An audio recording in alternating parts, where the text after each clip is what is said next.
Hello there! I may look strange to you, but I like to be prepared at all times for whenever the next mass extinction might happen. But I do think it's important to impart this information in a non-muffled way, so I think I'm just gonna go ahead and take this off. That would suck to have to wear that all the time. So you never know when the next mass extinction is going to happen. I mean, there have been 5 of them in the last 450 million years alone. And it's not like a mass extinction is some kind of blurry, ill-defined term. It's when at least 50% of the species on the planet go extinct. One of them, which has been aptly dubbed the Great Dying, wiped out more than 95% of the species on the planet. It's enough to make you walk around with a gas mask.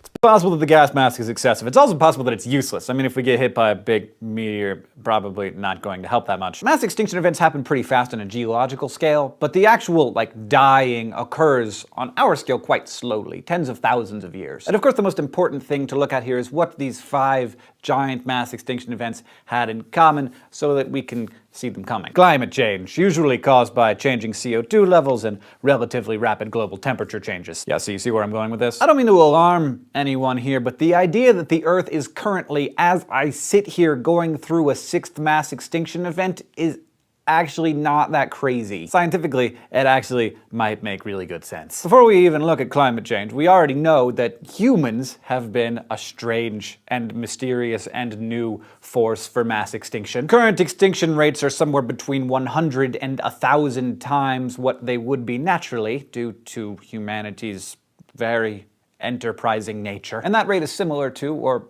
even greater than, the rates of some mass extinction events of the past. So let's forget about all that depressing stuff for a moment and hop into the Scishow time machine. Our first stop, 450 million years in the past, and we're gonna get a little bit wet because pretty much all life on Earth at that time was in the oceans. Welcome, everyone, to the Ordovician-Silurian mass extinction event. Now, you're not going to see any giant comets or meteors falling from the sky, but sometime in the next 10 million years or so, we're gonna see 2 really dramatic die-offs, both of them involving the influx of gigantic glaciers and dramatic worldwide falls in sea level. These 2 events will be separated by about 1 million years. Now, it's geologic time, remember, people. And by the end of the second one, 27% of all marine families and 60% of all marine genera were extinct. And I can tell from your blank stares that we're going to require a little bit of a refresher on the biological classification system, which of course classifies all life based on common descent, and which we will be talking a lot about as we get more into extinction events. Starting with the most specific, and then getting to the most general, we have species, genus, family, order, class, phylum, kingdom, domain, and good old life. Back to the Ordovician event, what scientists think happened here was that Gondwana, one of the 2 supercontinents at the time,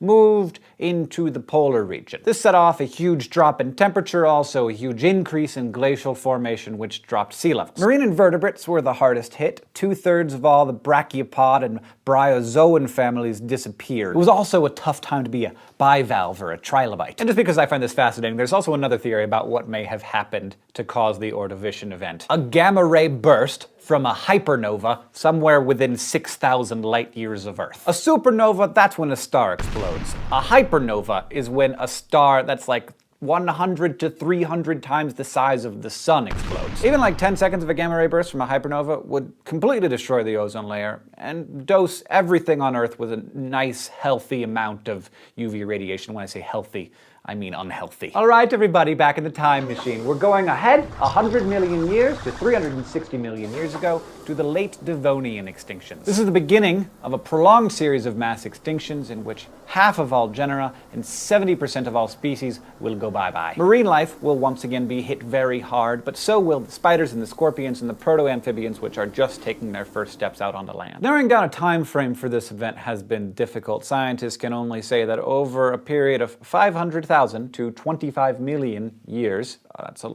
big gap there, I know. There were a series of extinction pulses, each lasting about 100,000 years. No gamma ray bursts are suspected here. This is once again being caused by a global drop-off in temperatures. People aren't sure what caused it, probably either an asteroid impact or a giant supervolcano. Each of those things would have released massive amounts of dust or ash into the atmosphere, drastically changing the climate. Glaciers probably once again inundated Gondwana. What we also know is that ocean levels fell and lost most of their oxygen in the process in what's called ocean anoxia. Some believe that temperatures in the steaming seas of the Devonian fell from 93 to about 78 degrees. Coral reefs were hit so hard that it would be 100 million years before they recovered. But there's another interesting theory here, and that's that plants, which were for the first time really taking hold on land, were absorbing so much carbon dioxide from the atmosphere that they actually caused global cooling. So in fact, plants were responsible for that mass extinction event. How could you? And now we will travel to the big one, also known as the Permian-Triassic extinction event, also known as the Great Dying. It is now about 250 million years ago, and a combination of catastrophic events is about to totally alter life on planet Earth. So destructive is this event that it remains the only known mass extinction of insects. This may have been triggered by a comet or asteroid impact, but what scientists feel fairly certain about is that a subsequent volcanic eruption in an area known as the Siberian Traps was responsible for an increase in global temperatures of 5 to 10 degrees. These volcanic eruptions covered an area roughly the size of Western Europe, and they lasted for 1 million years. But then it got worse. The sudden release of gases from methane hydrate reservoirs below the seafloor, possibly caused by underwater volcanic activity, decimated the seas, leading to periods of too much oxygen, called hyperoxia, and too little oxygen, the return of anoxia. And marine life does not fare well in either of these conditions. These two events, at least, possibly others, led to a shift in ocean currents and general inhospitable environment for most of the Earth's species. When the die-off was finally finished, 53% of marine families, 84% of marine genera, 70% of land species, and 95% of marine species were extinct. The Permian extinction had an enormous evolutionary effect, taking place just as mammal-like reptiles like pelycosaurs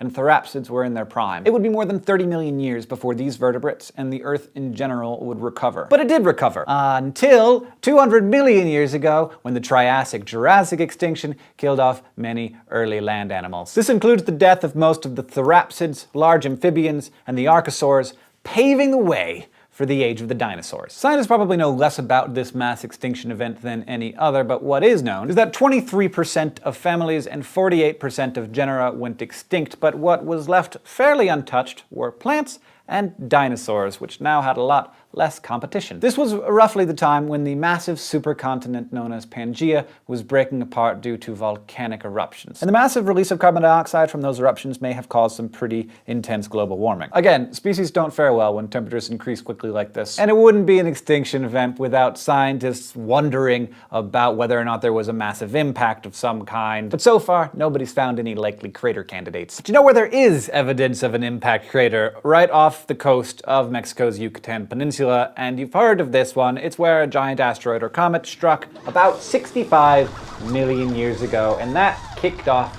the Cretaceous Tertiary extinction. You know this one. It's the one that killed off all of the non-avian dinosaurs and ushered in the glorious age of mammals and birds. Mammals and birds! The KT extinction, as it's also known, killed off half of all genera and 75% of species. And while the giant asteroid impact winter theory is the leading one, it's by no means the only one. Also happening at the same time, there was a giant volcanic eruption in India that may have caused massive global warming. And that final extinction event brings us back around to today, where 99% of the species that have ever existed on this planet are extinct. But we aren't. We are the 1%. Not lucky for us in the history of humanity, we haven't had to deal with any giant comet strikes or super volcanoes, but we do have to deal with a possibly equally destructive force: each other. Some scientists think that we are already in the middle of an event that's moving faster than the KT extinction. But instead of being driven by continents or volcanic eruptions, these extinctions are being caused by rising CO2 levels, habitat destruction, invasive species pollution, and over-harvesting. We already know what changes in global temperature can do to a planet. Click over here for information on that in our climate change video. A normal extinction rate for our planet is about 10 to 25 species per year, and we're already doing about 100 times that. So clearly, the 7 billion of us here on this planet are having a pretty big impact. I guess the question that remains for us to answer is, what are we going to call this 6th mass extinction event? And I would love for you to leave ideas for that in the comments. Thank you for watching, of course. There's sources for all of our information down in the description, because we are scientists here. We do. It's hard to breathe. We are around if you have questions or suggestions on Facebook, Twitter, and of course in the YouTube comments below. And if you want to continue to be smarter and know more about the world, go to youtube.com/scishow and subscribe. Goodbye.